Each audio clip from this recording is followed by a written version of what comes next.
Recording is on. Muy bien. ¿Ven mi pantalla? No, No, profe, lo vemos a usted nomás. Bueno, un minuto.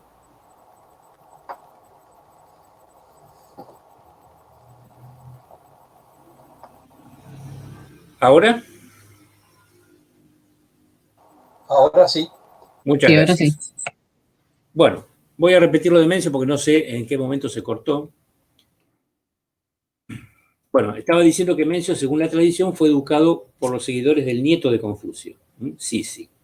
Y después de la muerte de Mencio, sus discursos, más elaborados que las sentencias de Confucio, fueron publicados en una obra llamada Menci. Otra vez, tampoco sabremos si esto es exactamente lo que Mencio decía o lo que sus discípulos interpretaban. También está esa sentencia donde habla de lo que un buen gobernante debe hacer para preocuparse por el bienestar de su pueblo, ¿no? Está bien, a mí me parece una frase ingenua, como dije hace un rato, pero no está mal, digamos.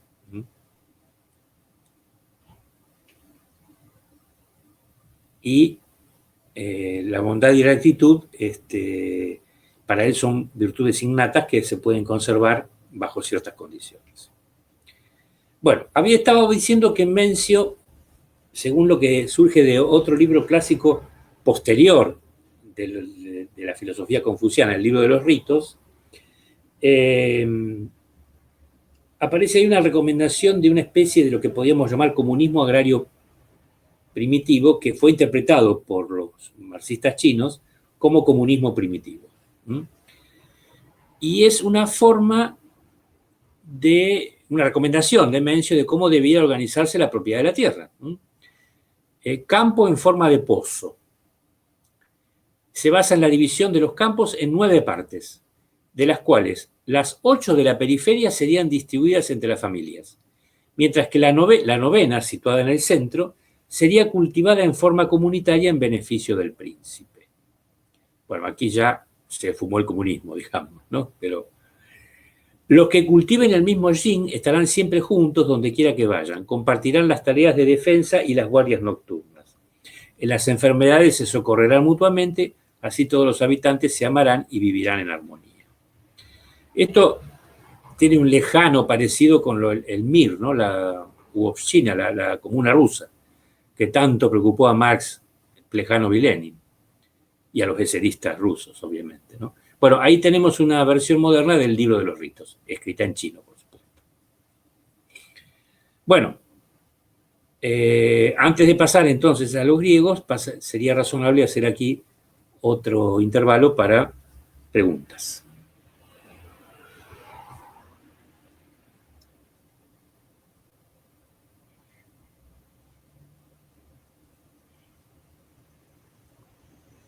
O no, no lo sé.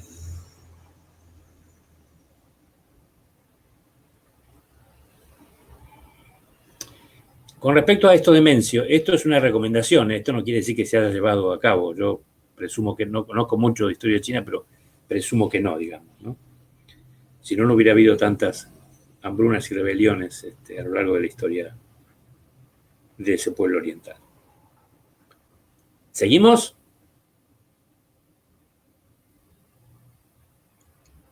Sí, profe. Muy bien. Bueno, pasamos entonces a los filósofos griegos. Aquí tenemos un hermoso mapa robado de internet donde está, digamos, el ámbito geográfico, la Grecia continental, Epiro, de donde provenía Pirro, la famosa victoria pírrica, el Peloponeso, Eubea, Ática, Beocia y Tesalia, Macedonia, de donde venía Alejandro el Grande, Creta, el rey Minos, las islas griegas, y todo lo que sería Asia Menor, donde estaban las famosas colonias. Bueno, aquí está el Ponto Euxino, que es el Mar Negro, donde hay otras colonias que están fuera del mapa.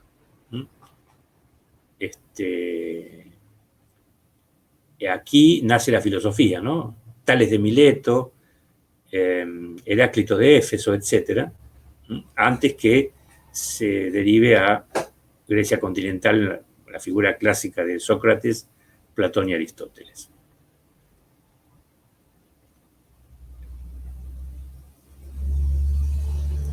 El centro de la política griega, ustedes lo saben, fue la llamada polis o ciudad-estado. O sea, Grecia nunca fue una nación en el sentido moderno del término. Hasta que fue colonizada por Alejandro I y por los romanos después. Entonces, la unidad básica es la ciudad-estado, que, bueno, consumieron largos siglos en disputarse la hegemonía y que solo, digamos, no sé, para luchar contra los persas, por ejemplo, se unificaron temporalmente. Hay 4 acontecimientos importantes en la historia económica de Grecia que son relevantes porque llegaron a tener consecuencias muy importantes en la estructura económica de la polis y que fueron la condición de posibilidad del surgimiento de la ciencia griega. Primero, la adopción del alfabeto fenicio. Ustedes saben que el alfabeto, o sea, una escritura simbólica y no ideográfica, fue inventada por los fenicios. Eran, no sé, 18 o 20 caracteres. Bueno, los griegos lo adoptaron y lo modificaron. Esto fue en el siglo IX a.C. Entonces, la existencia de la palabra escrita fue un factor de la mayor importancia para el desarrollo del comercio, como dijimos antes que había pasado con los babilonios. Solamente que la escritura simbólica estaba o era factible de ser aprendida por más personas que la escritura ideográfica. Lo cual no quiere decir que así haya sido. La fundación a partir del siglo VIII a.C. de las colonias griegas, a las que me referí antes, por todo el mar Mediterráneo. Hubo otras colonias, no sé, Marsella, la Magna Grecia, norte de África, y en el Mar Negro. Acá no está en el mapa, pero Bizancio también fue fundada por los griegos.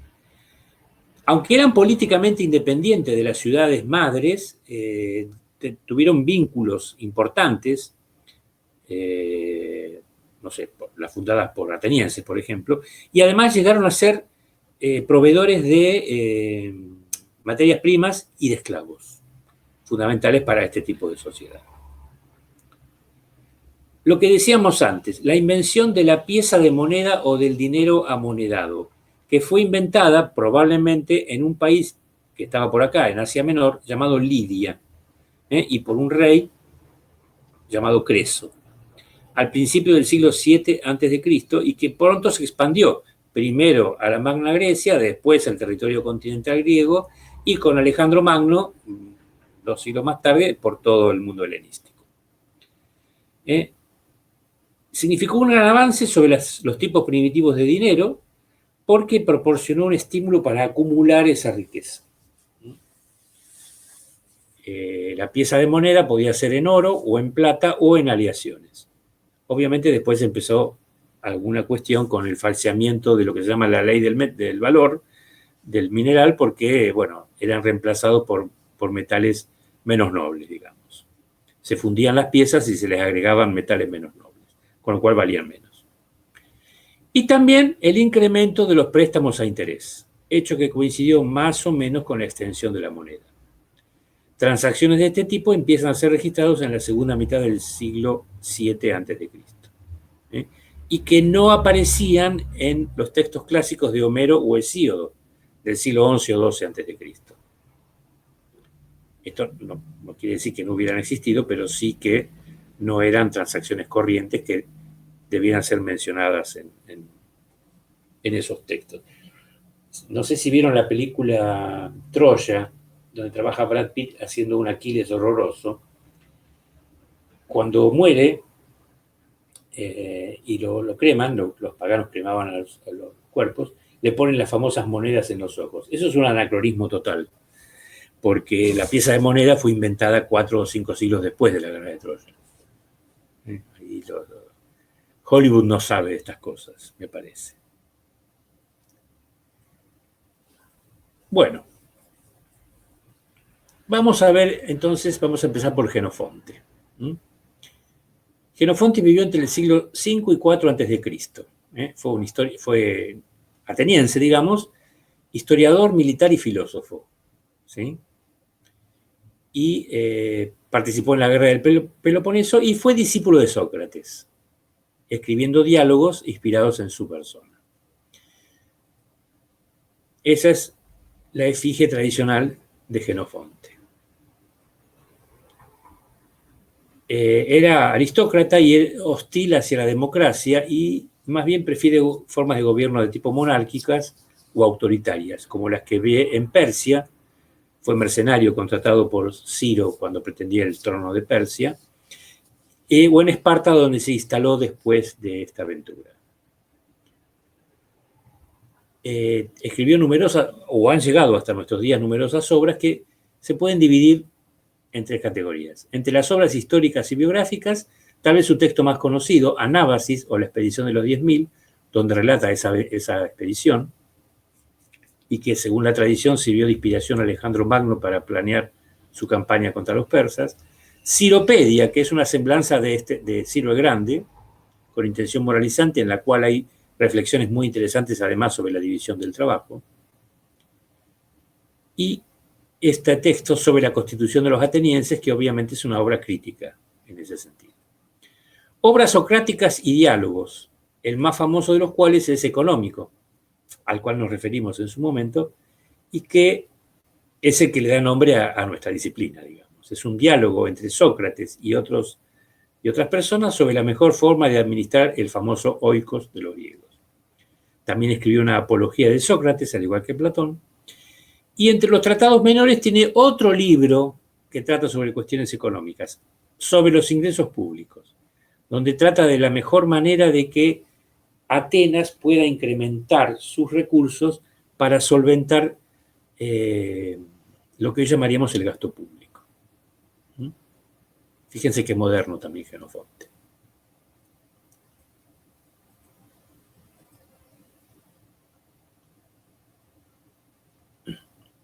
El doctor Fernández López dice en su libro que Jenofonte, aunque es un filósofo, no escribe pensando en la ciudad ideal, sino que escribe pensando en lo que ve.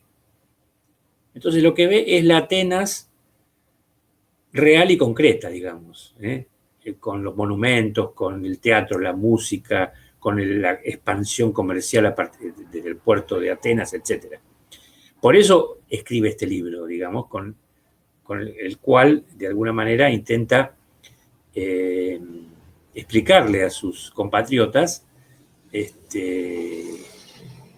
otras vías para aumentar, no solo, es decir, para aumentar los recursos públicos, para poder aumentar el gasto, o al menos sostener ese gasto público creciente. Entre otras cosas, a través del aporte de los mercaderes foráneos.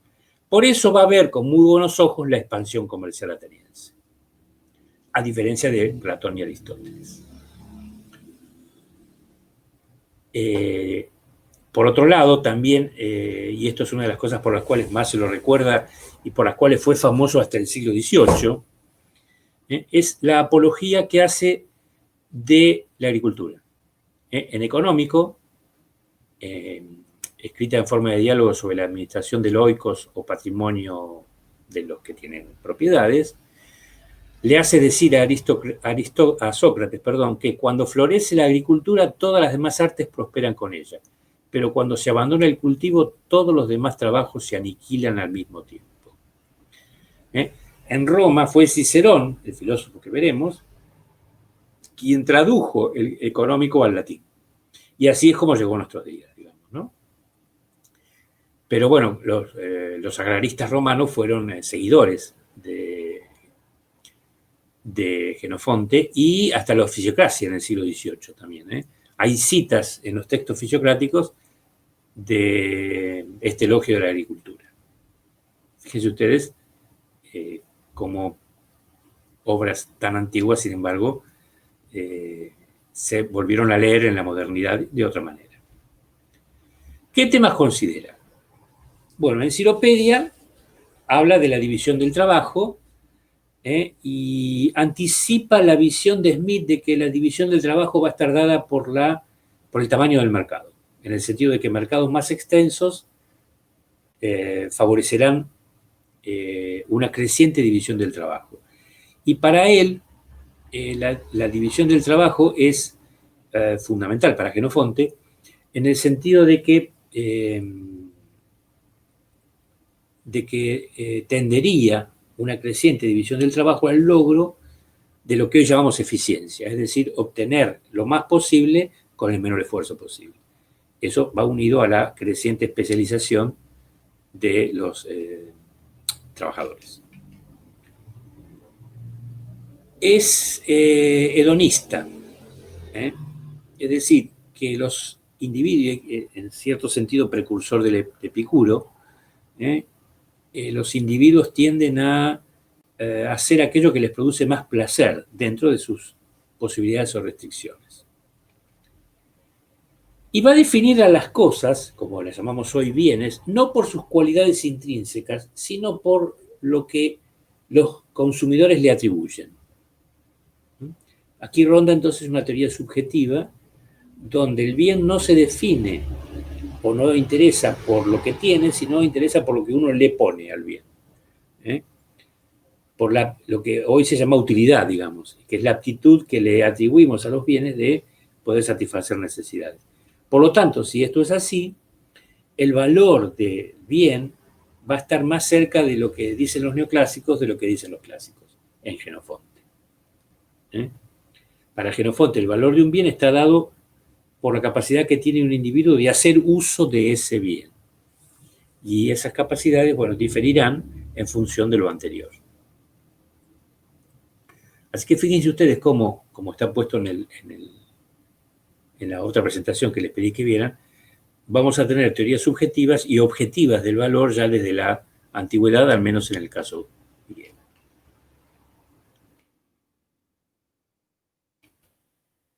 En este itinerario, el siguiente filósofo que nos interesa es Platón. Platón era ateniense, vivió muchos años, entre 80 y 81, fue seguidor de Sócrates y maestro de Aristóteles.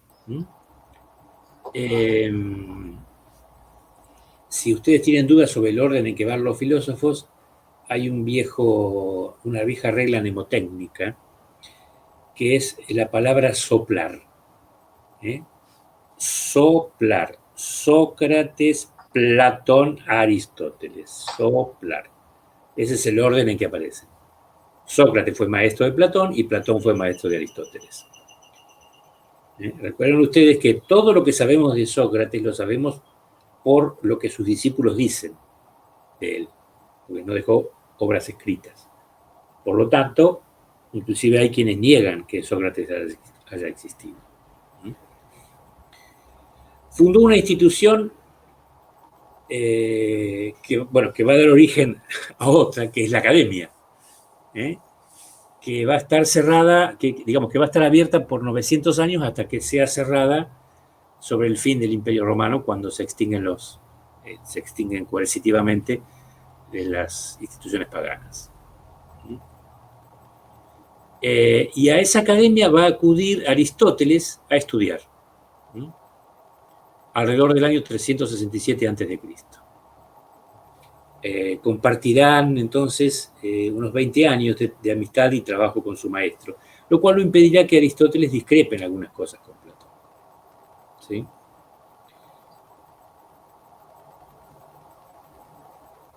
Platón escribió muchísimos diálogos sobre los más diversos temas. Fíjense ustedes de todo lo que habló: filosofía política, ética, psicología, antropología filosófica, epistemología, gnoseología, metafísica, cosmogonía, cosmología, filosofía del lenguaje y filosofía de la educación. Estuvo 2 veces en Siracusa, que era una ciudad de la Magna Grecia, invitado por un tirano de ella, Dionisio, y escribió una obra por encargo sobre lo que sería una ciudad ideal, república. Fue tomada muy mal por Dionisio y, según la tradición, lo vendió como esclavo.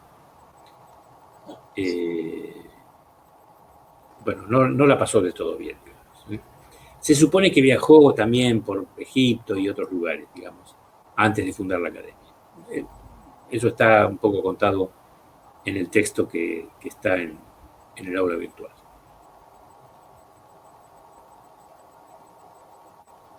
Aquí tenemos la representación de una obra del Renacimiento. Este es Platón, después vamos a ver la imagen de Aristóteles.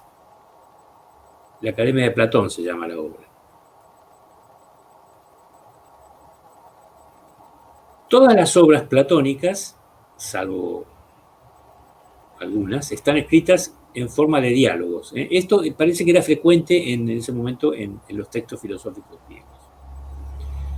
Y la labor de Platón puede dividirse cronológicamente en los primeros diálogos, que son los que están más plenamente influidos por la trayectoria y la obra de Sócrates, lo que se llaman de transición, que bueno, son básicamente filosóficos, y ahí aparece su teoría del conocimiento, la teoría de la reminiscencia. Las obras de madurez, entre las cuales aparecen El banquete, Fedón y República, que son tal vez las obras más famosas de Platón. Y las obras de vejez o diálogos críticos, donde aparece también una que nos va a interesar, que es Leyes. En República y Leyes es donde aparece la mayor parte de sus contribuciones a la economía.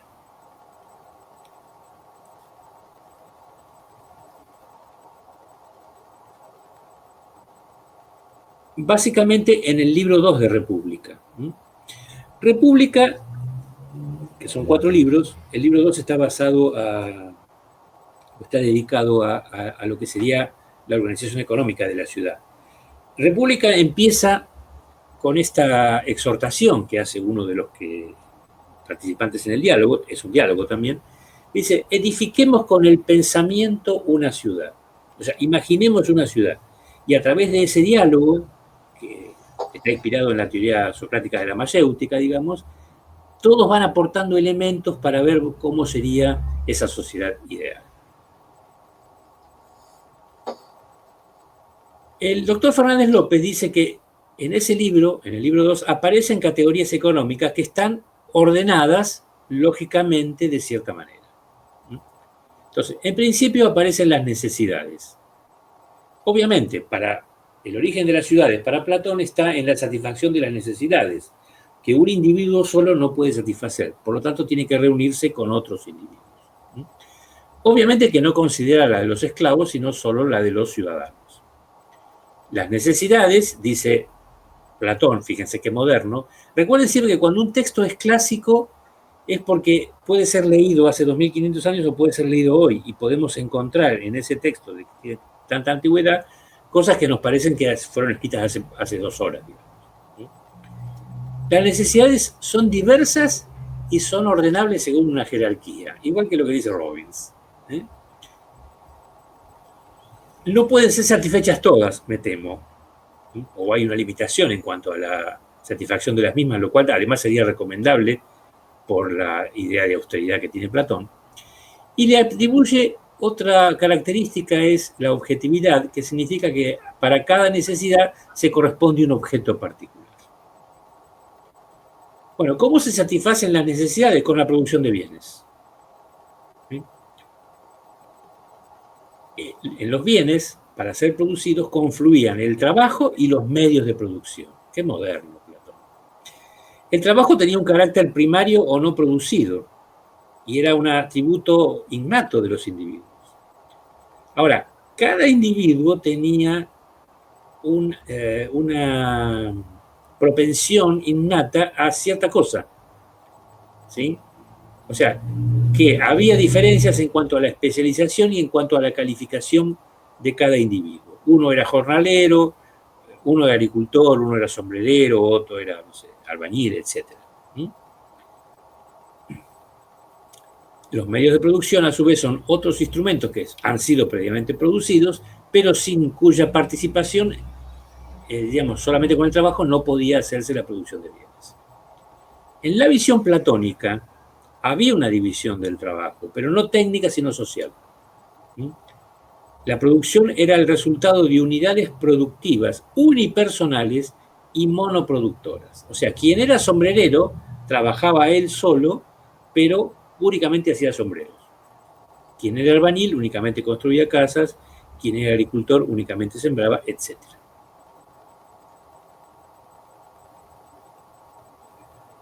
Por supuesto que eso genera un problema. Yo no puedo comerme sombreros si soy sombrereros, o no puedo comerme ladrillos si fabrico ladrillos. Entonces, obviamente, va de suyo que si yo produzco sombreros, bueno, pongámosle que hago 6 sombreros en una semana, uno será para mí y los otros 5 son un excedente. Entonces, el intercambio de los excedentes aparece como una consecuencia natural de la división del trabajo. ¿Sí? Yo intercambio mis sombreros. ¿Por qué los intercambio? Bueno, podía cambiarlo por otros bienes, pero parece razonable pensar, y ya en la época en que Platón escribe esto era así, que a cambio de esos bienes me den dinero. Entonces, el dinero para Platón es un medio de cambio que facilita el intercambio. Y yo con ese dinero que recibo a cambio de los sombreros puedo hacer o puedo comprar lo que necesite. También, y esto Platón obviamente no podía ignorarlo, parece razonable pensar que existe cierta necesidad de un intermediario entre productores y consumidores. Y ahí aparece la figura tan denostada por Platón del mercader. El mercader, dice, es una persona débil, de constitución, no carece de la inteligencia del filósofo o carece de la valentía del guerrero. Entonces, bueno, pueden ser los tullidos, los que tienen algún defecto físico, los cobardes, etc. Esos son los mercaderes. O si no, son extranjeros. ¿Sí? Estos mercaderes extranjeros, a quien Jenofonte veía con agrado porque contribuían a expandir el comercio en Atenas, para Platón eran indignos, digamos. Los foráneos eran indignos porque, digo, hay cierta xenofobia en este razonamiento, traían costumbres extranjeras a nosotros. ¿Sí? Y no era recomendable. Recuerden ustedes que son los griegos los que inventan la palabra bárbaro para definir a los que no hablaban griego, que después los romanos la van a tomar en otro sentido. La última categoría que aparece es crecimiento económico. Platón identifica crecimiento de la ciudad, obviamente analiza la polis, con aumento del número de habitantes. Para el filósofo, esto no es bueno. Para él tiene que haber un límite justo al crecimiento, digamos. Y la ciudad ideal, así construida, debería asegurar la satisfacción de un conjunto restringido de necesidades. Y por lo tanto debería crecer hasta que esas necesidades sean satisfechas. Y si nos sobra tiempo, pues lo destinaremos al goce de la vida y a la alabanza de los dioses. Y será tarea de los gobernantes establecer ese límite. Platón no dice cuál es el límite. Simplemente confiere ese atributo.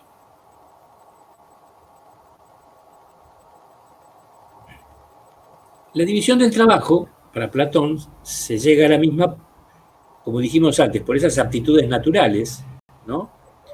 Que no devienen de la naturaleza o de su capacidad, sino del sector social en que se encuentran. Acá hay una visión absolutamente jerarquizada y clasista de la sociedad. Y por otro lado, por la multiplicidad de necesidades humanas que no pueden ser satisfechas por una sola persona. Entonces, las aptitudes naturales que tienen los individuos y el lugar en el que les toca nacer, el lugar social en el que les toca nacer, el trabajo se dividiría en estos 3 grupos. Los filósofos, que son los que piensan, los guerreros, que son los que luchan, y los trabajadores, que son los que desean. Y esto está en República, se identifica con 3 órganos del cuerpo humano, ¿no? El cerebro, el corazón y el estómago, respectivamente.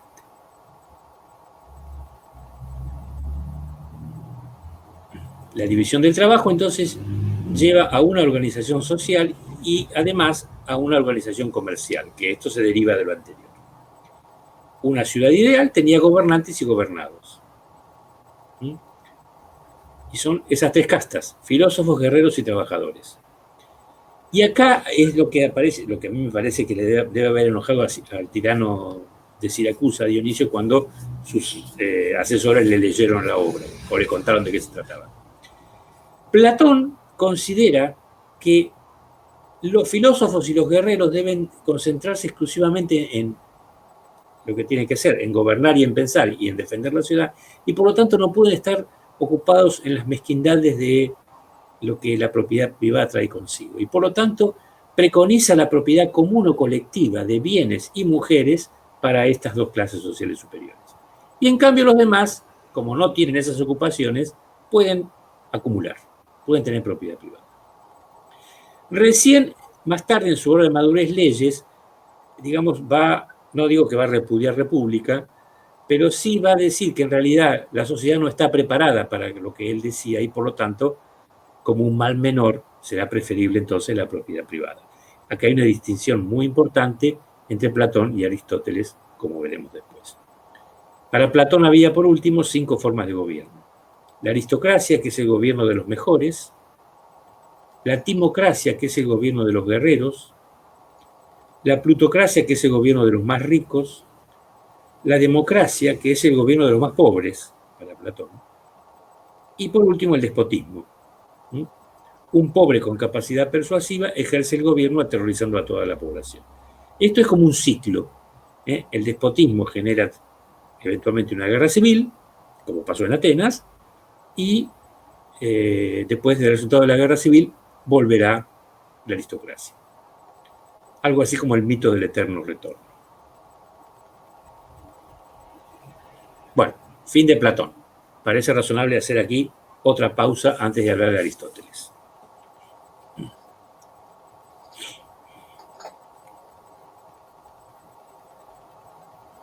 Quisiera hacer un pequeño comentario, estimado colega. ¿Me escucha? Lo escucho perfectamente. Bien. No, me llama de alguna manera la atención, pero entiendo que por razones de tiempo podría haberse obviado, que no aparece, aunque se comentó algo, de Hesíodo, en el cual Hesíodo es prácticamente o coetáneo con Jenofonte o es anterior.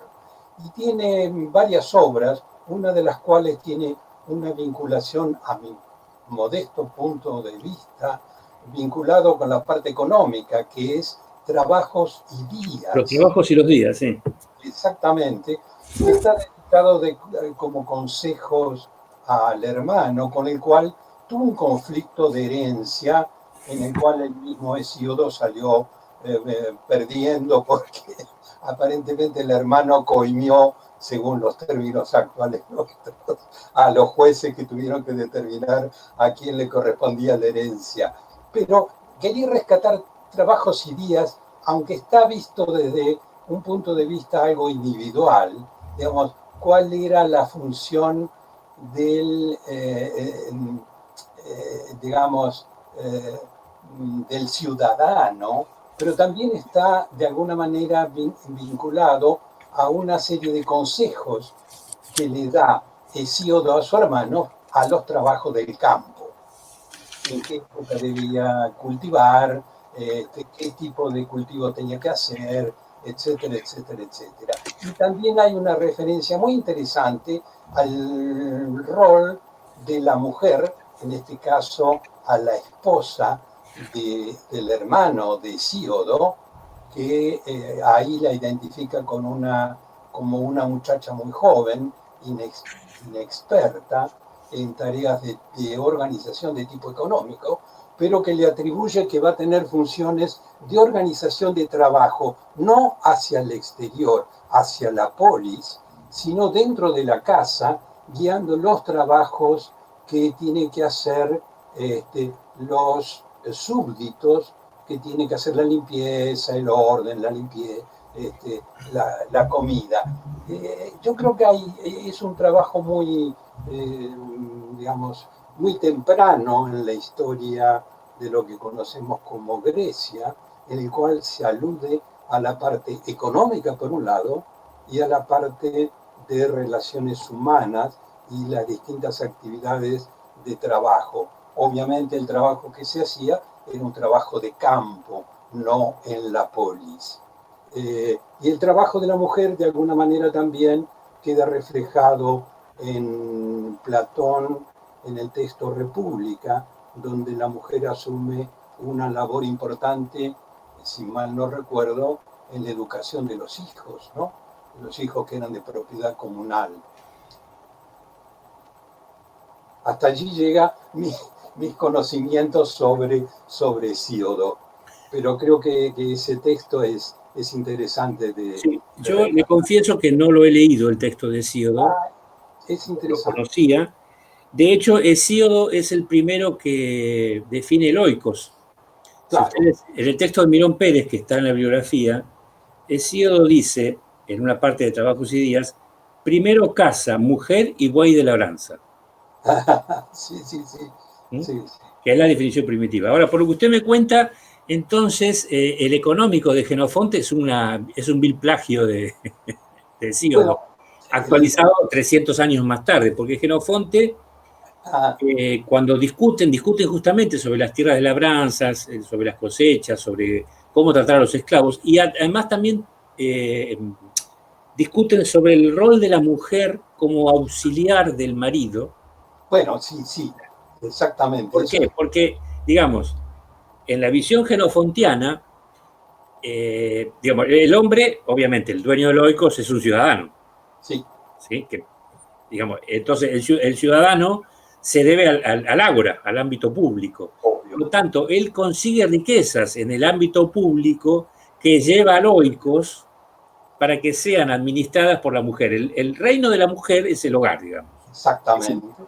Y ahí le da una serie de consejos sobre cómo tratar a los esclavos o a los libertos, bueno, o cómo cuidar de los bienes, etc. Inclusive tenemos, lo que podríamos llamar llevar una especie de contabilidad primitiva, ¿no? Que no creo que aparezca en Hesíodo eso, pero bueno. Tenemos en el departamento de filosofía un especialista en Hesíodo, que es Cecilia Colombani, ¿no? Un amante e incluso ella plantea que la filosofía griega tiene un antecedente anterior a lo que se conoce tradicionalmente, que se basa en Hesíodo.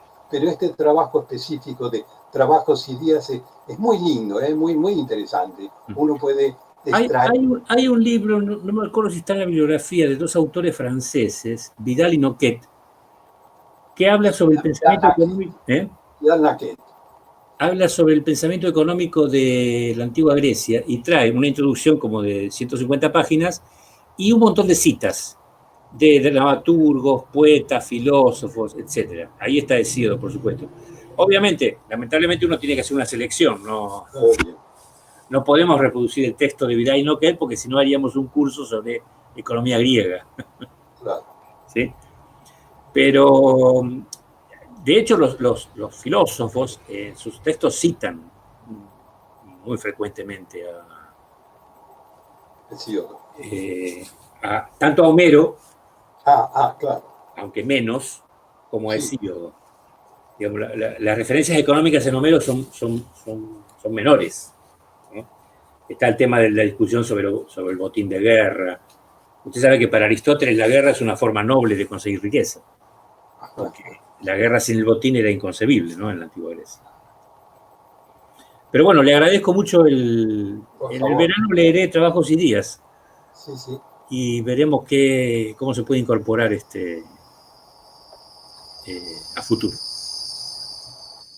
¿Algo más?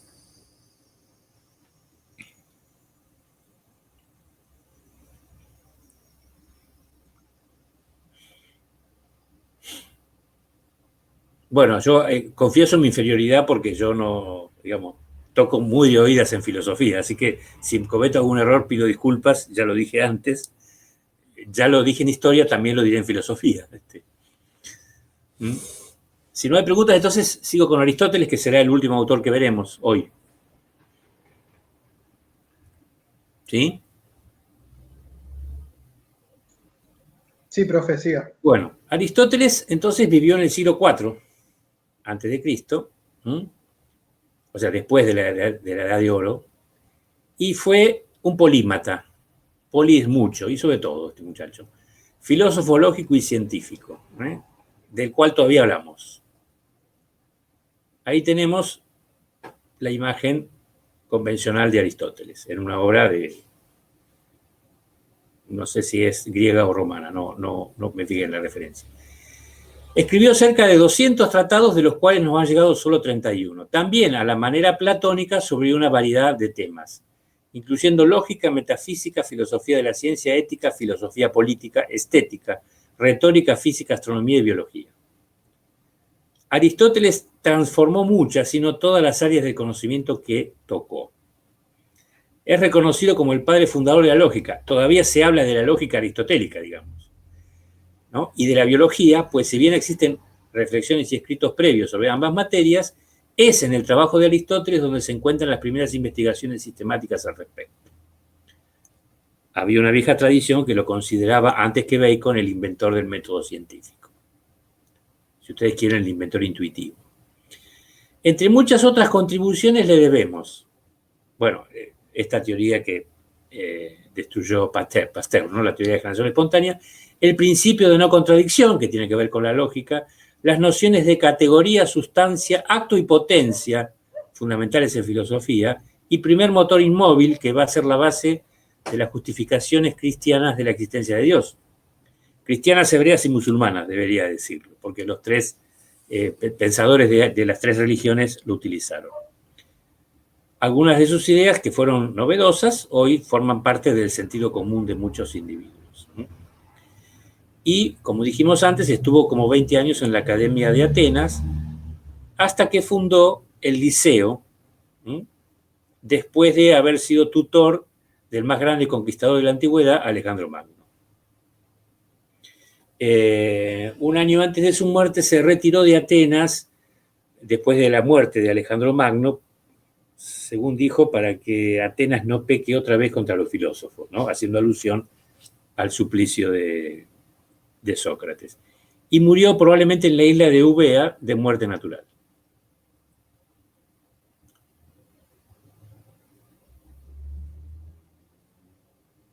Aquí tenemos la representación de Aristóteles en el mismo cuadro al que hacíamos referencia de Renacimiento, la Academia de Platón. Está al lado de la efigie de Platón que mostramos hace un ratito.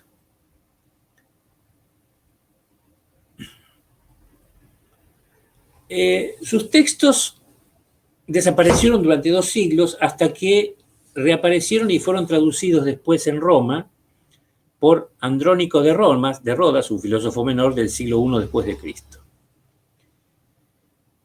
Y, bueno, esa fue la base para el conocimiento y la difusión de los textos aristotélicos, digamos, ¿no? Que, digamos, se perdieron para Occidente, aunque hace poco leí en un libro de Passet que eso no es tan así, digamos, que aparentemente había algunas copias de los manuscritos aristotélicos en algunas abadías, pero que por alguna razón no fueron tratados. Predominó el platonismo o el neoplatonismo a la manera de Plotino y su reinterpretación cristiana por Agustín de Hipona, como veremos. Los árabes los descubren y los transmiten a los cristianos, básicamente al maestro de Tomás de Aquino, Alberto Magno. Después en el Renacimiento después del resurgir escolástico, tuvo una etapa de distanciamiento, pero en algún sentido va a influir en pensadores posteriores hasta el siglo XVIII.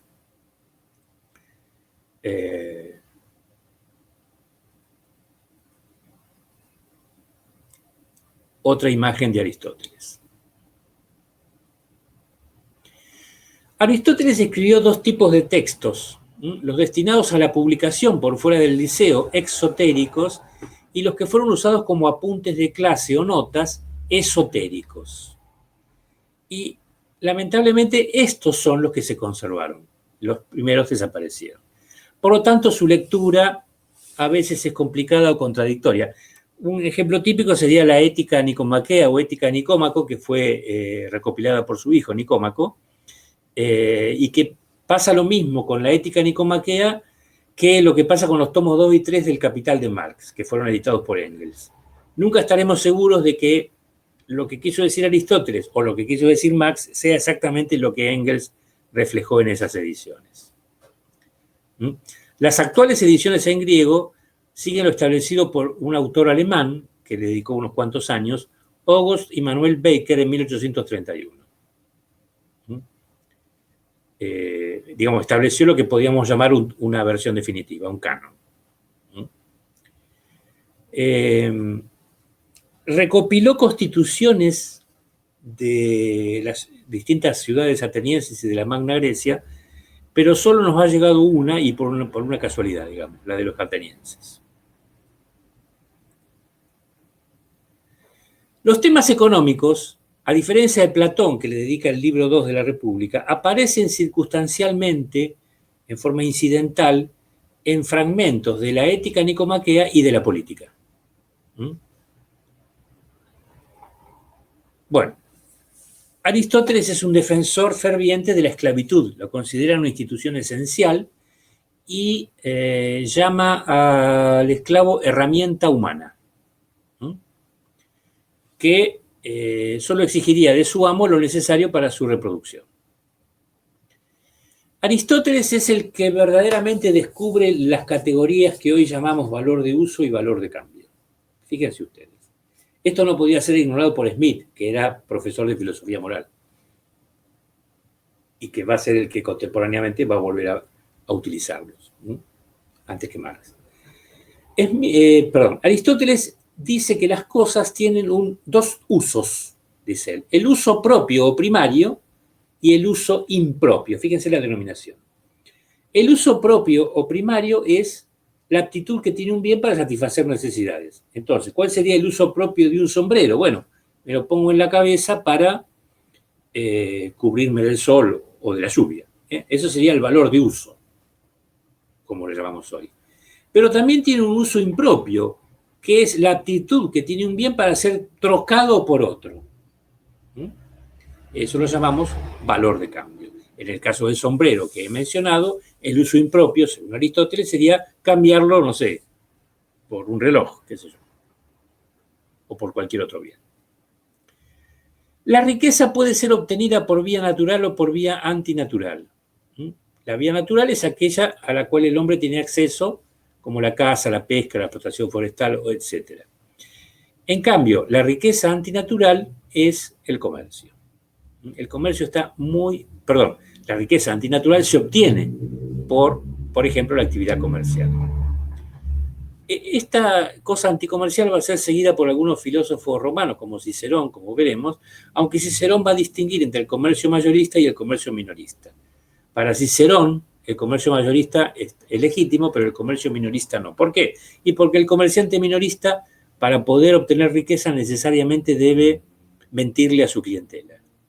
Y por lo tanto, eso es una actitud innoble. Para Aristóteles, la sociedad se divide en dos estamentos fundamentales, gobernantes y gobernados, estando entre los primeros los filósofos, los políticos y los militares, y entre los segundos los artesanos, campesinos y mercaderes. El dinero, además de ser un medio de cambio, como lo era en Platón, es un medio de acumulación de riqueza. ¿Sí? Y también lo que llamamos hoy medio de pago, porque tiene poder cancelatorio. Ahora, el dinero no puede engendrar dinero, dice Aristóteles. Aristóteles va a ser un enemigo de la usura, enemigo del préstamo a interés. Porque finalmente el dinero, dice él, es uno misma, es una convención, cuyo valor es un acuerdo de parte, digamos. Y por lo tanto no conserva atributos de generar una renta, como una propiedad podría ser. Y aquí está el tema fundamental, desde mi humilde punto de vista de profesor provinciano, de Aristóteles, su encendida defensa de la propiedad privada. Aristóteles da los argumentos fundamentales por los cuales la propiedad privada debiera existir. Y cualquier autor que quiera defender la propiedad privada, tarde o temprano, se va a remitir a Aristóteles, casi 2.400 años después de que él escribió. Vamos a leerlo cuidadosamente. Aristóteles es partidario de la propiedad privada, totalmente, a diferencia de Platón, que la dividía entre la propiedad común para las clases gobernantes y la propiedad privada para los gobernados. Es partidario de la propiedad privada, ya que sostiene que nadie cuidará mejor de ello que el propio propietario, de ella sería. La propiedad común carece del empeño en su cuidado por el propietario. Si esto es de todo, ¿quién lo cuida? Además, la propiedad común goza de desvalores porque puede no asignarle en forma equitativa los frutos de la producción conforme el aporte que cada uno hizo en la producción. Yo siempre pongo de ejemplo acá en las clases presenciales el aula de la facultad. Digo, bueno, ¿quién cuida el aula? Y se hace un silencio sepulcral en la clase. Nadie la cuida. ¿Por qué? Y porque es pública. Nadie la cuida. Entonces, después de un examen, por ejemplo, el aula queda llena de caramelos, de papelitos de caramelos, de viromes tiradas, de hojas rotas, un desastre. De las, ¿cómo se llaman? Lo que se le saca a las hojas, las rebarbas de la hoja. En mi casa eso yo no lo haría, yo las tiraría en un tacho de basura. Bueno, nadie lo cuida, porque no es de uno. Lo que es de todos termina no siendo de nadie. También sostiene Aristóteles que la propiedad privada lleva al progreso porque incrementa la productividad y esto lleva a una mayor producción y a una mayor riqueza. ¿Y por qué? Y bueno, porque al ser algo mío yo me dedico con mayor empeño a lograr el máximo provecho de eso. También la propiedad privada otorga placer al propietario y les da a los propietarios la posibilidad que tienen de ejercer la filantropía. Es decir, que pone a prueba la bondad de la persona, bondad que es un atributo básico que Aristóteles le da a las personas, porque el propietario podía eventualmente desprenderse de ella, pero no como una imposición, sino como un gesto, digamos, hacia otros.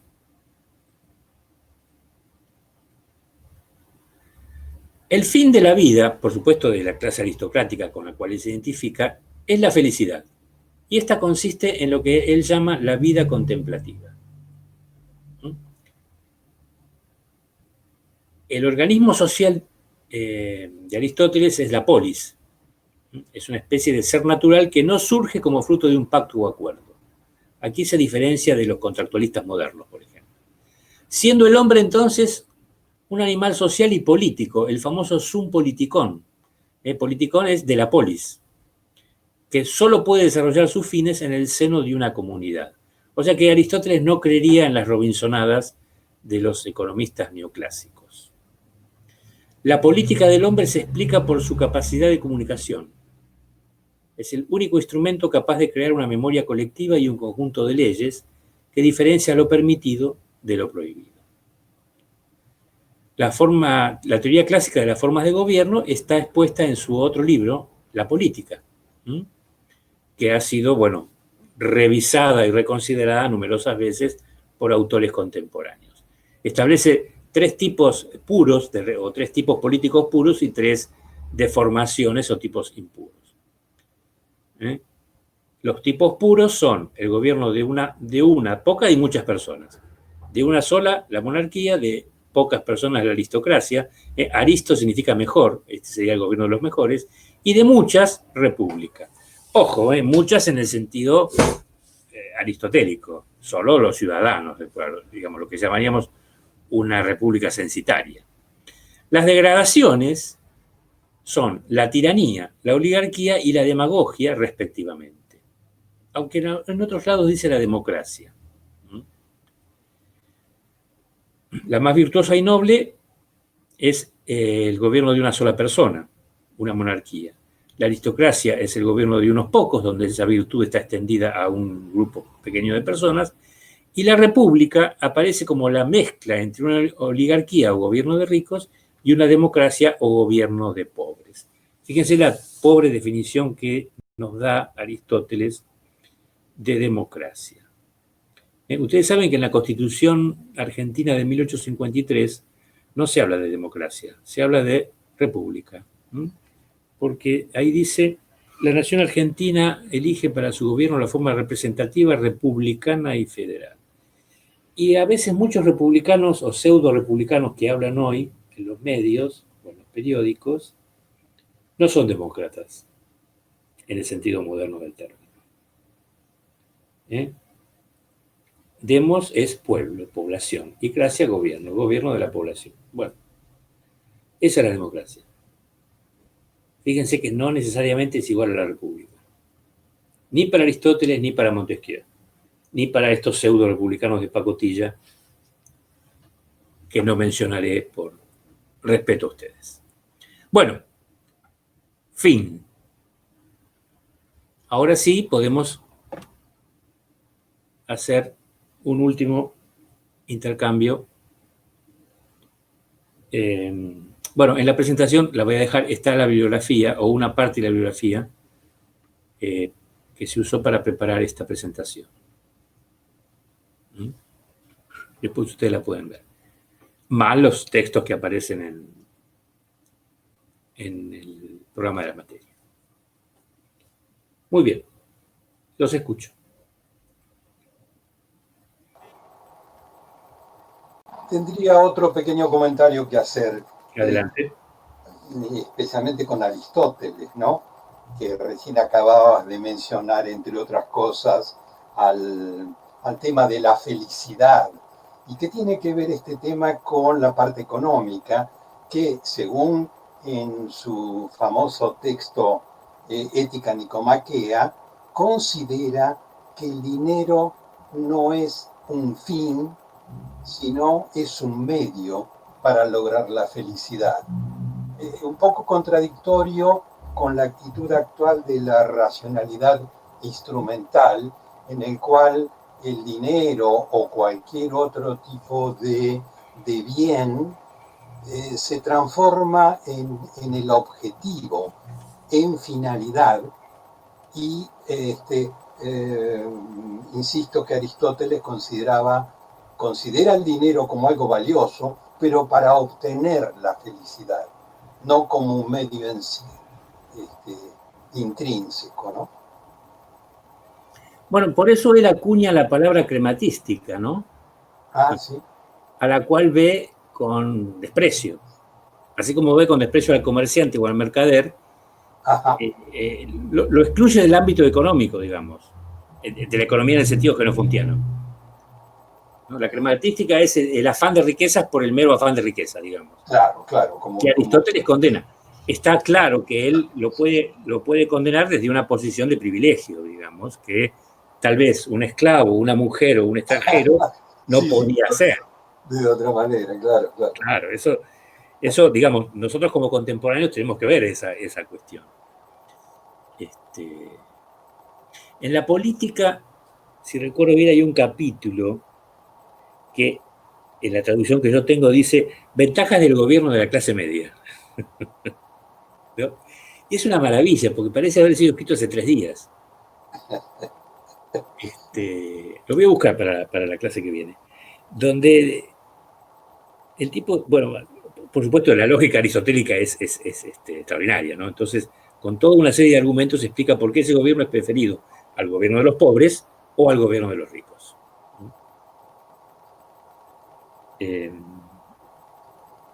Yo soy muy pesimista, digamos, yo el tema de a pesar de que está en la Declaración Universal de los Derechos del Hombre y todo eso, el tema de la búsqueda de la felicidad, estoy deteniendo la grabación.